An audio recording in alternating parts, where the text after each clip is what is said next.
Hey, it's Will Friedle. And Sabrina Bryan. And we're the hosts of the new podcast, Magical Rewind. You may know us from some of your favorite childhood TV movies like My Date with the President's Daughter and the Cheetah Girls movies. Together, we're sitting down to watch all the movies you grew up with and chat with some of your favorite stars and crew that made these iconic movies happen. So kick back, grab your popcorn, and join us. Listen to Magical Rewind on the iHeartRadio app, Apple Podcasts, or wherever you get your podcasts. Brought to you by State Farm. Like a good neighbor, State Farm is there. 1 in 3 women and 1 in 4 men experience domestic abuse in their lifetime. And nearly half of survivors delay leaving because they can't bring their pets with them. Purina started the Purple Leash Project to help eliminate one of the many barriers domestic abuse survivors face, a lack of pet-friendly domestic violence shelters. Through the Purple Leash Project, Purina is helping to create more pet-friendly domestic violence shelters across the country, so abuse survivors and their pets can escape and heal together. Visit Purina.com/purple to get involved. When you choose to earn your degree online from Southern New Hampshire University, you're saying yes to new opportunities and to new adventures. You're saying yes to something big, something you've always wanted to do. If earning your degree is one of your goals this new year, SNHU can help you get there. With low online tuition, no set class times, and multiple term starts per year, you can set the pace that works for you and save money along the way. Visit snhu.edu today to get started. This message comes from Greenlight. Ready to start talking to your kids about financial literacy? Meet Greenlight, the debit card and money app that teaches kids and teens how to earn, save, spend wisely, and invest with your guardrails in place. With Greenlight, you can send money to kids instantly, set up chores, automate allowance, and keep an eye on your kids' spending with real-time notifications. Join millions of parents and kids building healthy financial habits together on Greenlight. Sign up for Greenlight today at greenlight.com/iHeart. Hello. From Wonder Media Network, I'm Jenny Kaplan, and this is Womanica. This month, we're talking about women who found themselves at the center of controversy, whether deserved or not. Today, she won the nation's first ever national spelling bee, outspelling hundreds of other students from across the country. Her victory was a major blow to the segregationist and racist superintendents who'd tried to keep a Black student from participating at all. And yet, her own family didn't even learn of her victory until after she'd passed. Let's meet Marie C. Bolden.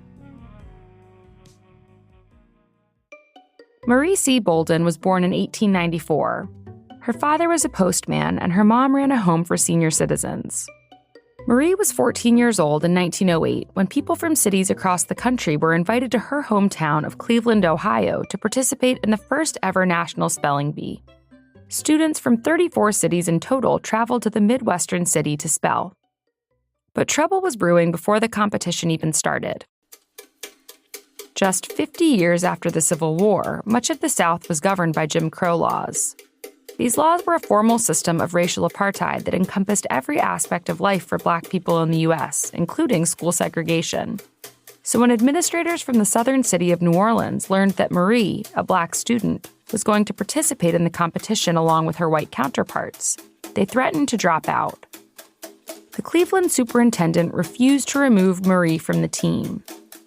Marie prepared for the competition, and the New Orleans educators decided to move ahead as well. So on June 29, 1908, Marie joined more than 500 other 8th grade students from across the country in Cleveland's lavish Hippodrome Theater. The spelling competition consisted of 2 parts. First, Marie and others sat for a written test. Moderators would say a word. The contestants would then have to write down the correct spelling for the word. After writing out 100 words each, the contestants took to the stage. Under the bright lights, students would have to dictate the spelling for each word out loud in front of an audience. The judges began tallying their scores. In third place was New Orleans, whose contestants misspelled about 5 words on average. Next up, Pittsburgh, 4 words. And finally, the victors, the hometown heroes. Cleveland took the crown. The scores had been close, but the student who put the city over the edge got a perfect score. Marie spelled every word, nearly 500 in total, correctly. Cleveland won the contest, and Marie claimed the crown for Best Individual Speller. Marie and the winning team were greeted with riotous applause. but not everyone was happy with the outcome. The same New Orleans administrators who tried to bar Marie's entry into the competition made another fuss about her victory. The city's school board censured the superintendent for allowing their team to participate in an integrated competition. And later, when Black educators in the city tried to hold a spelling bee in Marie's honor, the city refused to give them a permit, claiming it could incite a race riot. Still, Marie's victory was essential. Cleveland celebrated the win, and nationally, author and activist Booker T. Washington promoted the win in a speech. I think that you will admit we spell out of the same spelling book that you do, and I think you will also admit that we spell a little better. After her win, Marie largely disappeared from the public eye. In fact, her family only learned about her historic achievement when they discovered old newspaper clippings after her death. Marie's family said the treatment of Black people in the U.S. prompted Marie to move to Canada. There, she married and had a family. Marie died in 1981. She was 87 years old. All month, we're talking about women of controversy. For more information, find us on Facebook and Instagram at Womanica Podcast. Special thanks to Liz Kaplan, my favorite sister and co-creator. Talk to you tomorrow.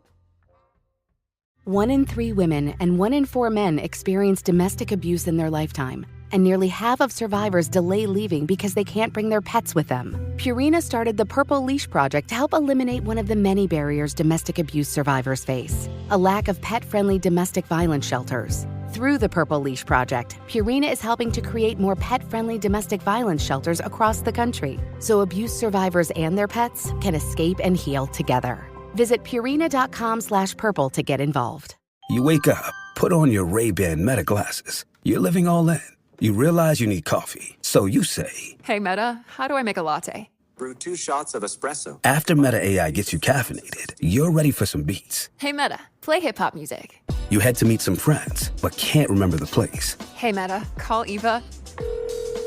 Ray-Ban Meta glasses, the next generation of AI glasses. Just say, hey Meta, to harness the power of Meta AI. Shop now at meta.com/smartglasses. Hey, come on in. Small Business Saturday is right around the corner. And so is that shop you've been meaning to check out. On November 30th, support your local community by shopping small on Small Business Saturday, founded by American Express.